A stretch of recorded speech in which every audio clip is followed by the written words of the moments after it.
Assalamualaikum warahmatullahi wabarakatuh. Sahabat Elva Story, sudahkah engkau menunaikan sholat hari ini? Jangan lupa untuk selalu bersyalawat kepada baginda Nabi Muhammad Shallallahu Alaihi Wasallam. Semoga kita senantiasa mendapatkan syafaat beliau di hari kiamat. Sebelum kita mulai kisah hari ini, jangan lupa klik tombol subscribe, aktifkan loncengnya, dan dukung terus channel Elva Story agar terus bisa menghadirkan kisah-kisah penuh hikmah dari berbagai belahan dunia. Dengarkan kisah ini dengan hati yang terbuka, karena di balik penderitaan seseorang, kadang Allah menyimpan jawaban dari doa yang telah lama kita panjatkan. Namanya Alia. Usianya baru 23 tahun ketika pertama kali ia menginjakan kakinya di Bandara Internasional King Khalid, Riyadh. Ia datang dari sebuah desa kecil di kaki Gunung Slamet, Jawa Tengah. Rumahnya berdinding anyaman bambu, tempat ibunya tinggal bersama dua adik lelaki Alia yang masih sekolah. Ayah mereka sudah wafat sejak 5 tahun lalu, karena kecelakaan saat bekerja di proyek bangunan. Sejak itu, Alia memutuskan untuk menjadi tulang punggung keluarga. Dengan ijazah SMA dan kursus singkat sebagai caregiver, ia mendaftarkan diri melalui agen resmi untuk bekerja sebagai pendamping khusus seorang pasien lumpuh di Arab Saudi. Tidak banyak yang ia tahu tentang siapa majikannya nanti. Hanya tertulis, pria muda, lumpuh dari pinggang ke bawah. Membutuhkan pendamping pribadi yang sabar, profesional, dan bertanggung jawab. Perjalanan udara selama lebih dari 9 jam itu tak membuat semangatnya luntur. Dalam diam, di kursi pesawat, Alia terus membaca doa. Hatinya bergetar, penuh harap dan cemas. Ia tahu, negeri gurun ini bukan hanya tanah yang asing, tapi juga penuh aturan dan tradisi yang jauh berbeda dari kampung halamannya. Setibanya di Riyadh, ia dijemput oleh seorang wanita Arab parubaya bernama Madam Salma, yang ternyata adalah ibu dari pasien yang akan ia rawat. Ismi Salma. Enti Alia? Tanya wanita itu dengan logat Arab yang lembut. Alia mengangguk sambil tersenyum dan menjawab dengan sopan, Naam, Ismi Alia. Tasyarrofna ya Sayyidati. Madam Salma mengangguk puas, lalu memberi isyarat agar Alia masuk ke dalam mobil hitam mewah yang sudah menunggunya. Sepanjang jalan, Madam Salma menjelaskan secara singkat kondisi anaknya. Putraku bernama Tarik. Ia mengalami kecelakaan mobil 2 tahun lalu. Kakinya lumpuh. Ia pemuda yang baik, pintar, tapi sedikit keras kepala. Ucapnya lirih sambil menatap jendela. Alia mendengarkan dengan hikmat. Tak lama, mobil itu tiba di sebuah villa mewah yang terletak di pinggiran Riyadh. Gerbang tinggi dari besi hitam membuka perlahan, menyambut kedatangan mereka. Di dalamnya, taman luas penuh tanaman kaktus dan pohon kurma menyambut pandangan mata. Alia dibawa ke kamar tamu, diberi waktu untuk mandi dan beristirahat sejenak. Namun baru saja ia ingin berbaring, seorang pelayan perempuan Arab mengetuk pintu dan berkata, Tuan Tarik ingin bertemu sekarang. Dengan jantung berdebar, Alia mengganti jilbab dan melangkah menuju ruang dalam, tempat sang majikan berada. Ruangan itu luas, bergaya modern dengan dominasi warna krem dan emas. Di tengahnya, duduklah seorang pria muda di kursi roda. Wajahnya tampan, dengan rahang tegas dan mata tajam. Tapi ekspresi dingin terpahat jelas di wajahnya.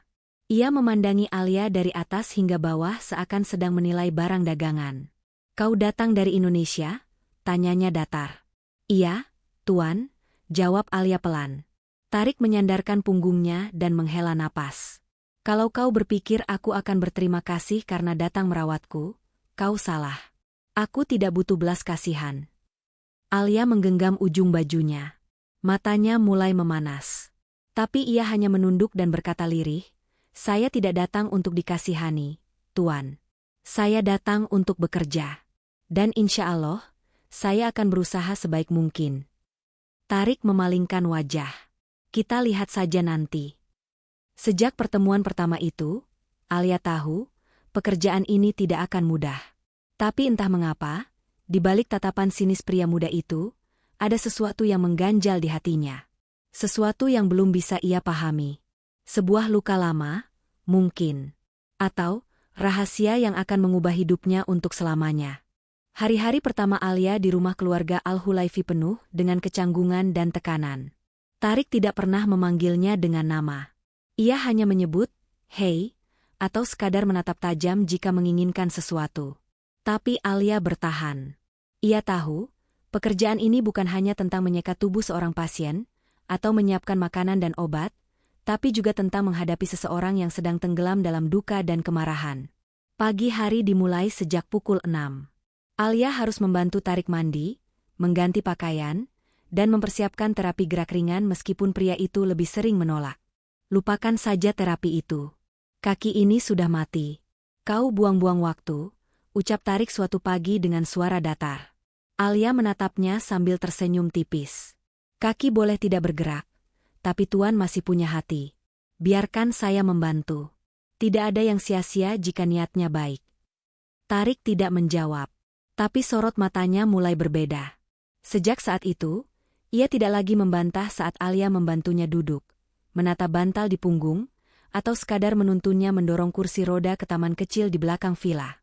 Di taman itu, angin gurun berembus lembut setiap sore. Bunga mawar gurun mekar di sudut tanah berkerikil. Tarik sering termenung lama di sana. Matanya menatap jauh ke cakrawala, seakan menunggu sesuatu yang tidak kunjung datang. Suatu sore, saat matahari mulai turun di ufuk barat, Alia memberanikan diri bertanya, "Tuan, maaf jika saya lancang. Tapi apakah Tuan selalu sendirian di rumah sebesar ini?" Tarik mengerjap pelan. Lalu berkata, "Ayahku meninggal 3 tahun lalu. Kakakku meninggal setahun setelah itu. Dan aku tinggal sisa yang hidup. Tapi tak benar-benar hidup." Alia menunduk. Ia tidak tahu harus berkata apa. Tapi dari nada suara Tarik, ia merasakan sesuatu yang dalam. Luka yang tidak terlihat. Luka yang tidak bisa disembuhkan dengan obat atau terapi biasa. Beberapa hari kemudian, Alia mulai memperhatikan sesuatu yang aneh. Setiap malam, Tarik selalu berbicara di telepon dengan nada tegang. Bahasanya campur antara Arab dan Inggris, membuat Alia hanya bisa menebak. "Aku tidak mau kembali ke dunia mereka," suara Tarik terdengar dari balik pintu. "Mereka membunuh kakakku secara perlahan, dan sekarang mereka ingin aku menjadi boneka." Alia tercekat. Siapa yang dimaksud dengan mereka? Apa maksudnya membunuh kakaknya? Keesokan harinya, saat Tarik tertidur di kursi roda setelah terapi, Alia memberanikan diri melihat sebuah album tua yang diletakkan di atas meja di ruang kerjanya. Di sana terdapat foto-foto keluarga Al-Hulaifi. Ada ayah yang gagah, ibu yang anggun, dan 2 anak lelaki, Tarik dan seorang pemuda tampan yang mirip dengannya, mungkin kakaknya. Di balik salah satu foto, tertulis tulisan tangan Arab yang samar. Alia mencoba membacanya perlahan. "Untuk Khalid, cahaya pertama keluarga kami. Semoga engkau bahagia di sisi Allah." Alia menarik napas panjang. Kakak Tarik, Khalid, ternyata telah wafat. Tapi kematiannya menyisakan luka yang dalam bagi adiknya. Ketika Tarik terbangun dan melihat Alia memegang album itu, matanya membelalak marah. "Jangan pernah sentuh itu lagi. Kau tidak tahu apa-apa tentang kami." Alia segera menunduk dan meletakkan album dengan pelan. "Maafkan saya, Tuan. Saya hanya ingin memahami, agar bisa lebih baik dalam membantu Tuan." Amarah Tarik mereda, perlahan. Ia menutup matanya dan berkata dengan nada lelah, "Tidak semua luka bisa dibantu oleh orang luar. Kadang lebih baik dibiarkan diam di dalam." Malam itu, Alia tidak bisa tidur. Kata-kata Tarik terngiang di kepalanya. Ia merasa bahwa tugasnya jauh lebih dari sekadar pekerjaan. Mungkin Allah mengirimnya ke rumah ini bukan hanya untuk mencari nafkah, tapi juga untuk sesuatu yang lebih besar. Menjadi perantara penyembuhan jiwa yang telah lama hancur dalam diam. Waktu bergulir cepat di Riyadh. 3 pekan telah berlalu sejak Alia pertama kali menginjakkan kaki di rumah keluarga Al-Hulaifi. Hari-harinya bersama Tarik mulai terasa berbeda. Bukan karena Tarik berubah menjadi ramah, tapi karena dinding tinggi yang dulu membatasi komunikasi perlahan mulai retak. Tarik kini tak lagi seketus dulu. Ia mulai memanggil nama Alia, meskipun masih dengan nada datar. Ia juga tidak menolak saat Alia mengajaknya duduk di taman setiap sore. Bahkan, suatu hari, tanpa diminta, ia bertanya, "Apa yang membuatmu datang sejauh ini ke Arab? Meninggalkan keluargamu?" Alia tersenyum kecil. "Karena saya ingin adik-adik saya bisa sekolah, Tuan. Dan saya ingin ibu saya berhenti bekerja mencuci pakaian orang lain di desa." Hidup kami tidak mudah. Tarik menatapnya lama. Bahkan kau yang hidup susah, masih punya tujuan. Sementara aku, hanya ingin bersembunyi. Kata-kata itu menggantung di udara. Alia tidak menanggapi. Ia tahu, terkadang diam lebih berarti daripada memberi nasihat yang belum waktunya. Namun perubahan sikap Tarik itu ternyata tidak luput dari perhatian Madam Salma. Suatu siang, saat Alia sedang melipat selimut di kamar, wanita itu masuk tanpa mengetuk. Wajahnya tenang, tapi sorot matanya mengandung tanya. "Alia, duduklah. Saya ingin bicara," katanya dalam bahasa Arab yang pelan. Alia menurut. Ia menunduk sopan, mendengarkan dengan saksama. "Sejak kau datang, anakku mulai berubah. Ia mulai bicara, mulai menerima terapi, bahkan sesekali tersenyum. Itu hal yang tidak pernah kami lihat sejak kakaknya meninggal," ucap Madam Salma lirih. Alia menatap wajah wanita itu. Ada air mata di pelupuknya. "Khalid, anak sulungku, meninggal karena tekanan. Ia dipaksa meneruskan bisnis keluarga. Saat ia mencoba menolak, tekanan itu datang dari kerabat, investor, bahkan orang dalam keluarga sendiri. Tarik sangat dekat dengannya. Dan saat Khalid pergi, Tarik menyalahkan semuanya. Bahkan menyalahkan dirinya sendiri," lanjutnya. Alia menggenggam tangannya. Hatinya nyeri mendengar semua itu. "Saya tidak bisa menyuruhmu tetap di sini. Tapi saya tahu, Allah tidak mengirimkanmu ke rumah ini tanpa maksud. Kau telah menjadi cahaya kecil dalam rumah yang gelap terlalu lama," ujar Madam Salma, lalu berdiri dan meninggalkan kamar dengan langkah perlahan. Hari demi hari, Tarik mulai menunjukkan perkembangan kecil. Ia sudah mau melakukan terapi kaki seminggu sekali. Meski belum bisa berdiri, otot-ototnya mulai merespons. Dokter keluarga pun memberi harapan bahwa jika terapi terus berjalan, peluang untuk pulih sebagian masih terbuka. Namun semua itu tidak semudah kelihatannya. Malam itu, setelah sesi terapi yang cukup melelahkan, Tarik meminta Alia membawanya ke balkon lantai 2. Tempat itu biasanya tertutup untuk semua pelayan. Tapi malam ini berbeda. "Duduklah, Alia," kata Tarik. Suaranya pelan. Angin gurun meniup rambutnya yang mulai memanjang. Lampu kota Riyadh berkelap-kelip dari kejauhan. "Aku ingin memberitahumu sesuatu," katanya. "Kecelakaan yang membuatku lumpuh, bukan benar-benar kecelakaan." Alia mengernyit. "Maksud Tuan?" "Aku menyetir dengan kecepatan tinggi, karena aku marah. Marah pada dunia, pada keluarga, pada diriku sendiri. Aku ingin kabur. Dan ketika mobil itu menabrak pembatas jalan, aku berharap aku tidak bangun lagi." Suasana mendadak sunyi. Hanya suara angin dan denyut jantung Alia yang terdengar di telinganya. "Tapi aku bangun," lanjut Tarik. "Dan ketika aku bangun, aku sadar mungkin Allah belum selesai menuliskan cerita hidupku." Tarik menoleh ke arah Alia. Wajahnya teduh. "Dan saat aku melihatmu, aku tahu, kisah itu belum berakhir." Alia menunduk, menahan air matanya. Ia tidak tahu bagaimana harus menanggapi semua ini. Tapi satu hal yang pasti, dunia yang awalnya tampak asing dan keras kini perlahan menghangat. Ada benih yang tumbuh di antara luka dan air mata. Benih yang entah kemana akan bermuara. Tapi satu hal yang pasti, ia tidak bisa berpaling dari perjalanan ini. Hari-hari berikutnya terasa berbeda. Seperti ada angin baru yang berembus di setiap sudut rumah itu. Tarik lebih sering tersenyum. Ia bahkan mulai bercanda kecil dengan Alia saat sarapan. Kadang-kadang ia meminta dibacakan buku motivasi atau mendengarkan lantunan ayat suci Al-Quran dari ponsel Alia saat malam mulai larut. Namun kebahagiaan itu tidak berlangsung lama.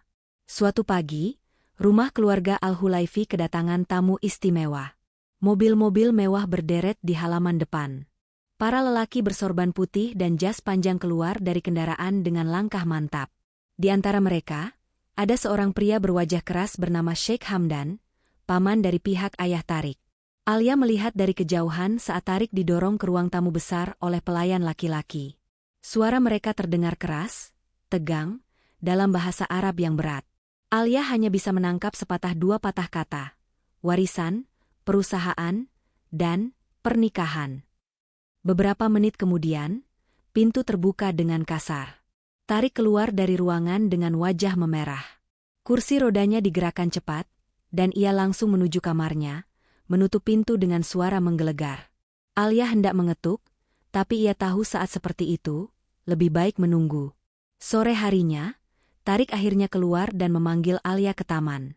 "Maaf kalau hari ini suasananya tidak menyenangkan," ujarnya pelan. Alia duduk di bangku batu di samping kursi rodanya. "Tidak apa-apa, Tuan." Tarik menunduk lama. Lalu ia berkata lirih. "Mereka ingin menjodohkanku. Bukan karena cinta. Tapi karena mereka butuh boneka pewaris yang bisa mereka kendalikan." Alia menahan napas. Jantungnya berdegup cepat. "Aku diminta menikah dengan anak perempuan sepupuku yang tidak kukenal. Jika kutolak, mereka akan mempersulit hakku atas perusahaan keluarga," lanjut Tarik dengan mata menyala. Alia menunduk dalam diam. Tarik menatap wajahnya yang selalu tenang. Tapi kali ini, ada sesuatu yang berbeda dalam pandangannya. Seolah ia sedang bergulat dalam pikirannya sendiri. "Alia, kalau aku mengatakan, aku ingin membuat keputusan yang tidak bisa ditarik kembali, apa kau akan tetap tinggal di sini?"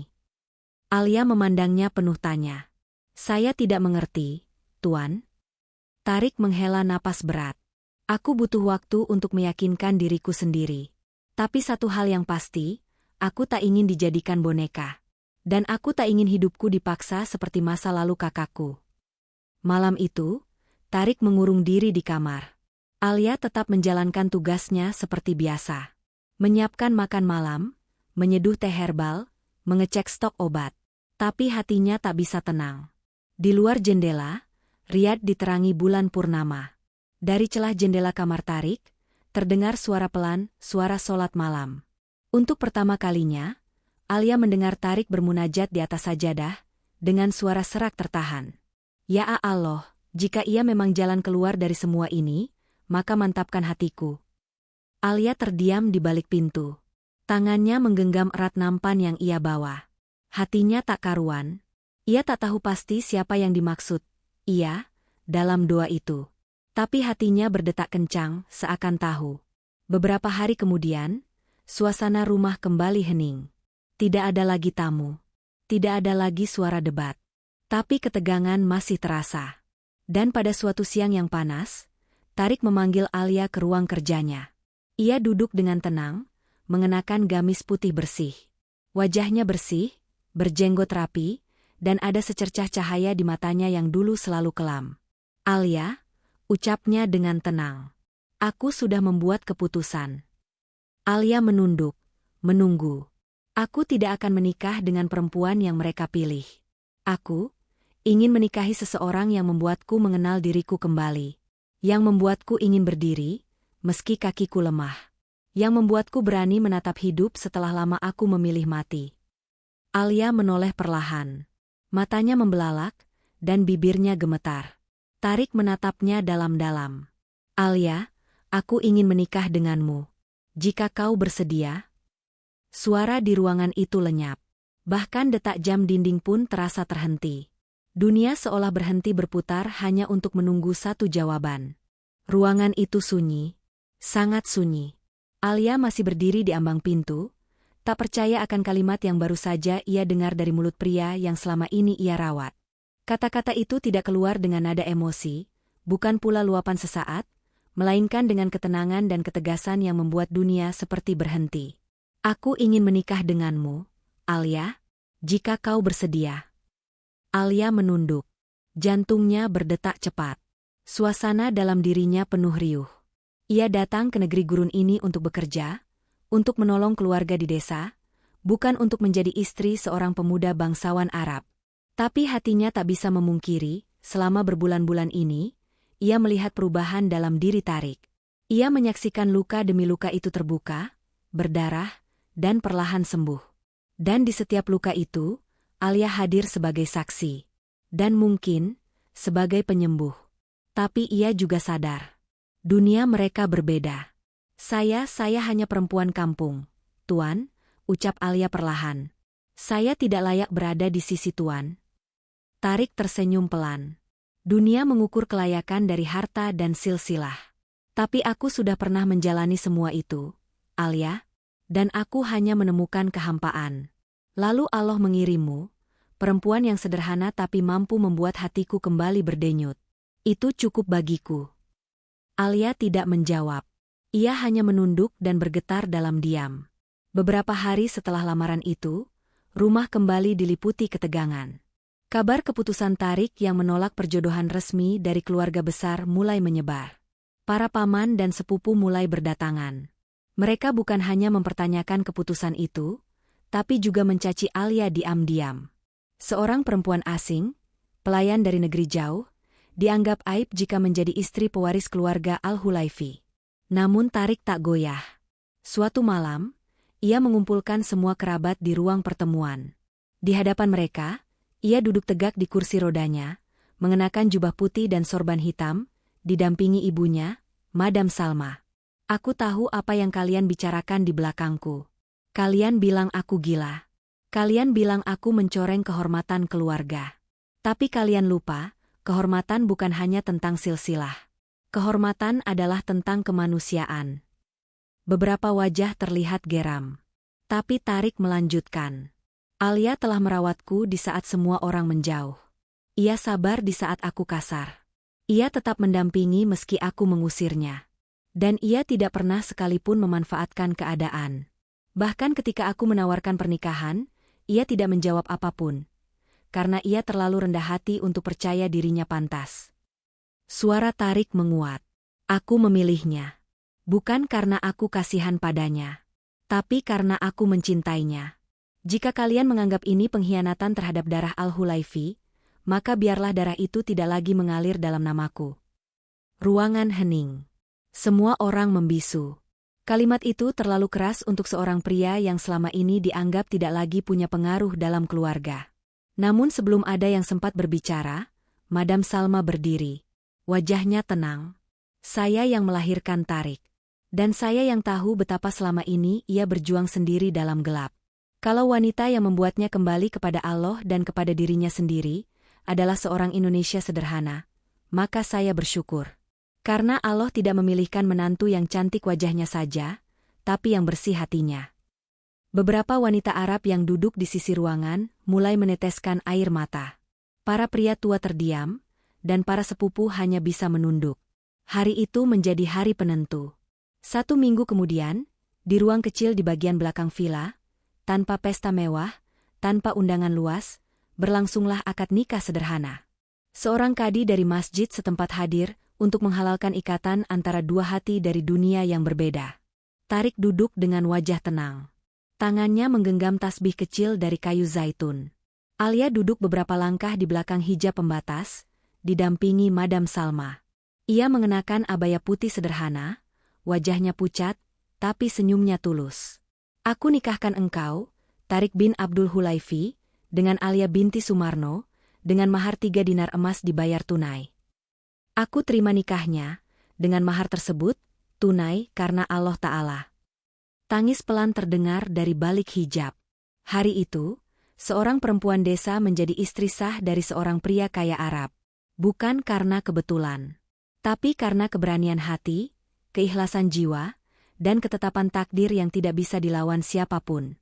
Hari-hari setelah akad itu berlalu seperti mimpi yang tak terduga. Alia, perempuan sederhana dari desa di kaki Gunung Slamet, kini tinggal di rumah megah sebagai istri sah dari Tarik Al-Hulaifi. Meski statusnya telah berubah, Alia tetap menjalani hari-harinya dengan rendah hati. Ia masih bangun pagi sebelum subuh, menyiapkan sarapan, menyapu halaman belakang, dan merapikan pakaian suaminya. Tarik pernah menegurnya suatu pagi. Alia, kau sekarang istriku.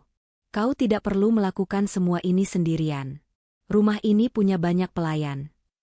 Alia tersenyum. Justru karena saya istri tuan, saya ingin melayani dengan tangan saya sendiri.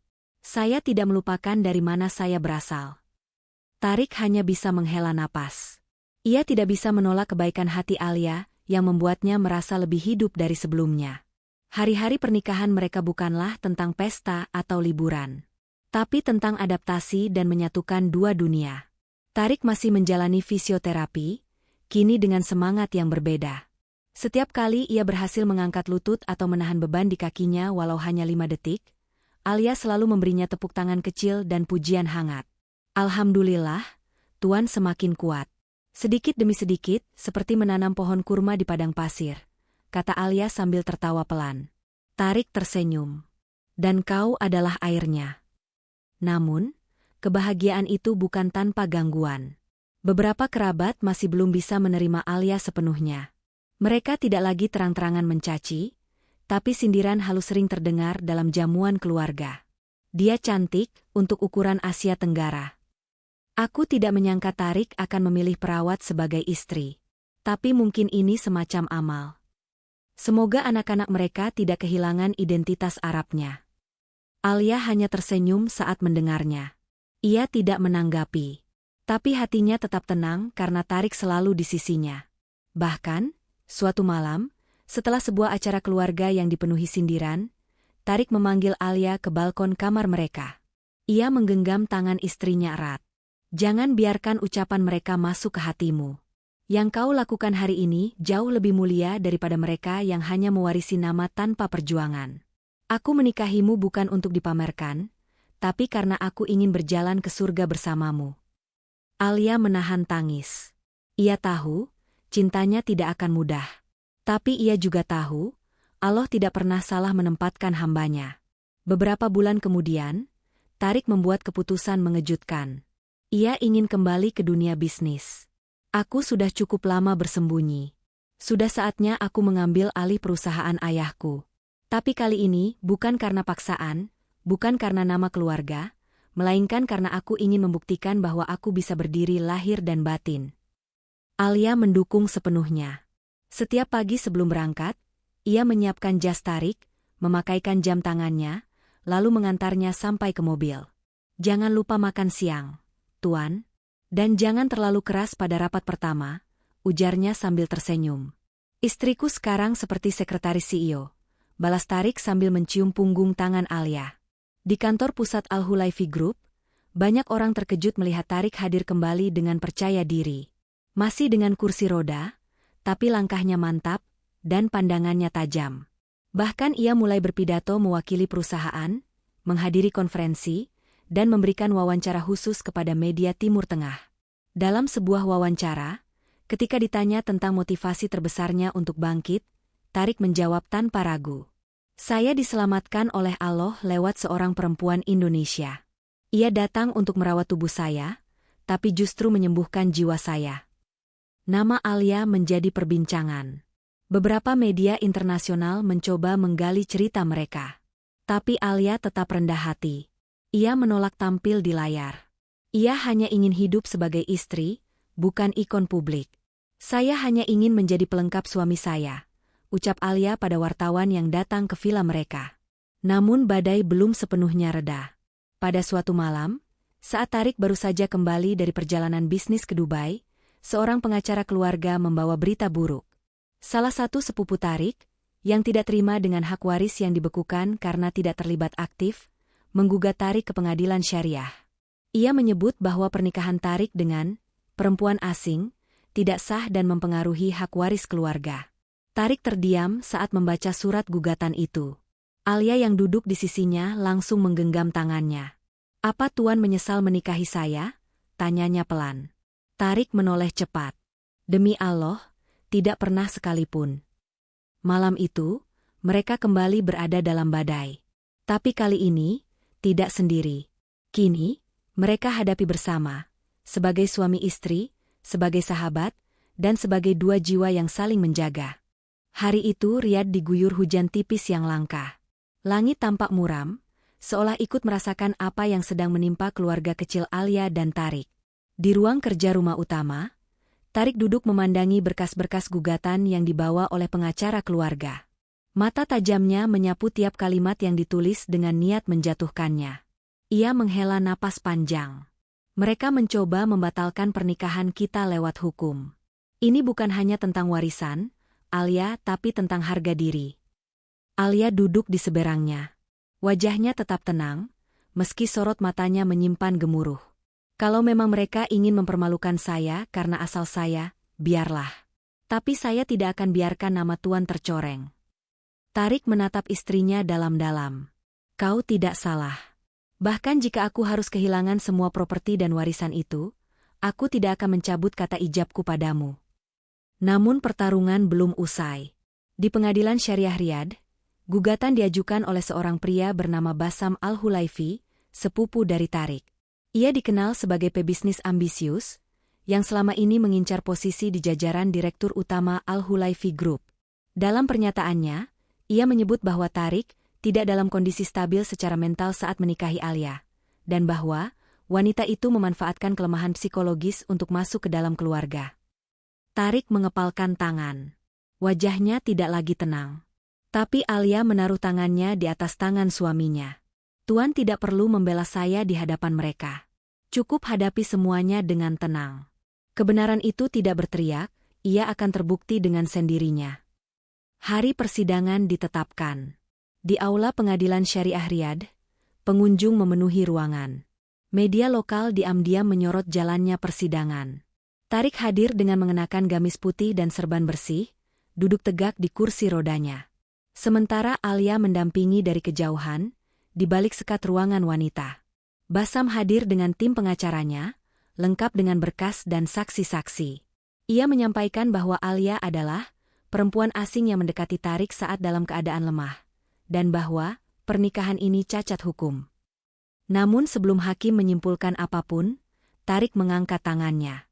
Saya ingin bicara, dengan izin Anda, ya Syaif. Hakim mengangguk. Tariq maju ke depan mikrofon, lalu berkata dengan suara tegas. Saya lumpuh. Ya, benar. Tapi tidak tuli, tidak bodoh, dan tidak gila. Saya masih punya akal.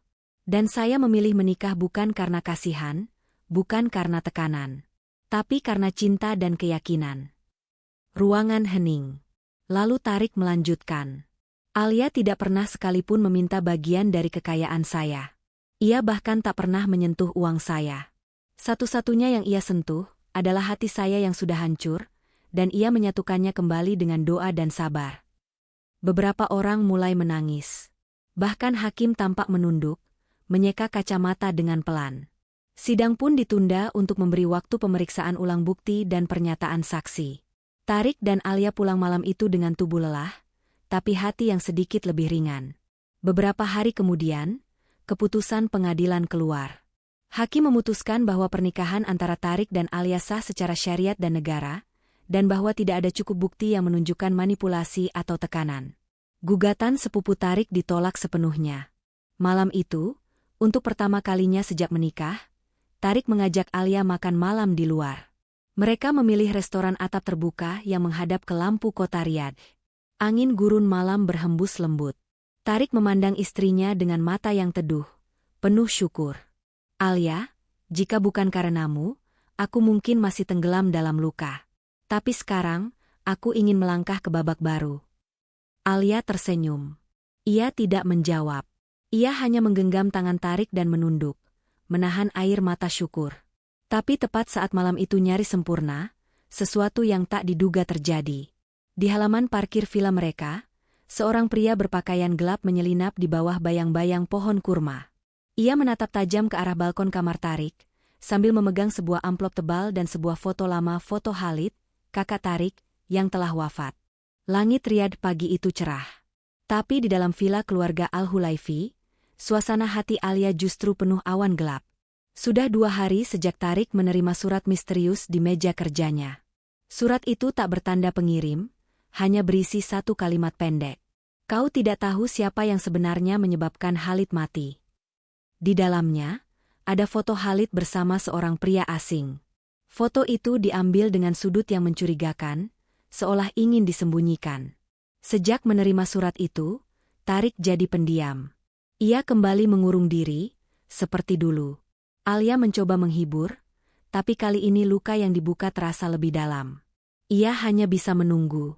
Malam ketiga setelah surat itu datang, Tariq memanggil Alia ke kamarnya. Ia duduk di tepi ranjang, menatap api kecil di perapian. Wajahnya murung, tapi tatapannya tetap kuat. Aku menemukan catatan lama Khalid. Di situ tertulis bahwa ia sempat ingin keluar dari bisnis keluarga. Tapi seseorang mengancam akan menyebarkan aibnya jika ia mundur. Tarik menyerahkan catatan itu pada Alia. Di salah satu halaman, tertulis inisial nama yang mengejutkan, BAK. Bassam Abdul Halik, ucap Alia pelan. Tarik mengangguk. Selama ini aku kira Khalid hanya lemah. Tapi ternyata, ia dibunuh secara perlahan. Bukan dengan pisau, tapi dengan ancaman dan tekanan. Dan aku membiarkan Bassam hidup nyaman dengan semua warisan yang sebenarnya berdarah. Alia menggenggam tangan suaminya. Tuan tidak bisa mengubah masa lalu. Tapi Tuan bisa menata masa depan dengan benar. Seminggu setelah itu, berita mengejutkan muncul di media. Tariq Al-Hulaifi mengadakan konferensi pers dan menyatakan mengundurkan diri dari seluruh jabatan di perusahaan keluarga. Ia menyatakan akan memulai perusahaan baru, dari nol, tanpa campur tangan siapapun dari keluarga besar.